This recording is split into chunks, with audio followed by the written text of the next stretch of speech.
So this is camera one. We're going to give you an overview of what we use it for and how we use it. Camera one is used for during the music time. It'll be getting different shots of the band, be getting IMAG shots for the specials, and then wide shots, medium shots, tight shots for the choruses.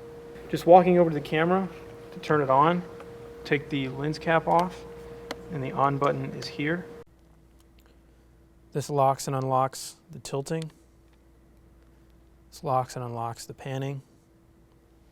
So we will unlock the camera on its tilting, unlock the camera on its panning, and then we're free to move in any direction we want.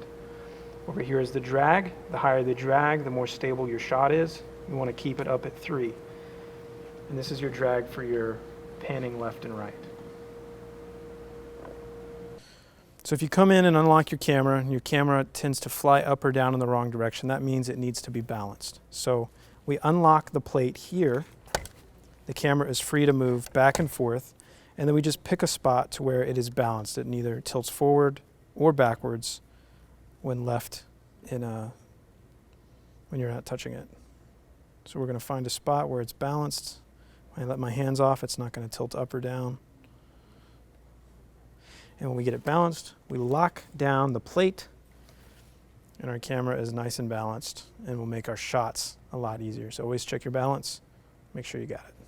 Now whenever you're gripping your camera, you don't want to grip it like you're riding a motorcycle. You want to use fingertips whenever you're controlling your camera. Especially this camera one is a little looser and jittery, so even I'm using a feather touch right now and you can still see it jitter a little bit. So it's important to get this as smooth as possible, this camera. Zooming in with our right hand by twisting it to the right, zooming out by twisting to the left. You can control your speed here. Turning it to the right makes it go faster, turning it to the left makes it go slower. That's the F and S there. And then our focus is controlled by our left hand. Righty-tighty brings the focus towards you, lefty-loosey pushes it away from you. So if you need to bring somebody into focus, it's closer to you, you'll turn it to the right. To push the focus away, you'll turn it to the left. And little movements go a long way whenever you're zoomed in like this. Using your focus assist is up here.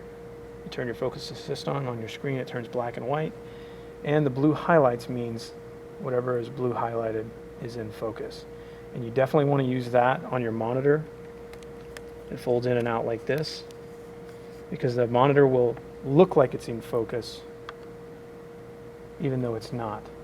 So we want to trust our focus assist. Always use our focus assist. Your director will tell you whenever you are on standby, whenever you're live, and whenever you're clear. Standby means get ready for your shot. So if you want to do a shot like this where you come into your subject and your director fades into you, you'll need to get set up like this. And they'll say, you're live, and then you start your movement. Come into a nice stop. Shots should always use what's called the rule of thirds. And that is, if you put tic-tac-toe lines on your screen, you'll see that you want the subject's eye line to fall along the top third and the left third, giving her nose room to her right. This is an example of a bad shot. Her eyes are on the right third, but her body is not. She doesn't have enough nose room. This is a good shot. This is an example of a bad shot. She's got too much headroom. So we're just going to tilt down, bring her headroom into the right place. Now, whenever a person is facing profile, having them in the center is still not enough nose room. So we cheat over this way. Now, here she needs more headroom because we're cutting off her head. Whenever you're in tighter with a person, though, you'll get closer to the top of their head, like this. IMAG is primarily from head to about waist, and IMAG means image magnification. That is, on screen, you want your subject to be bigger than they are in real life. So right now, we can see that Christina is not bigger on the screen than she is in real life. But if we zoom into her,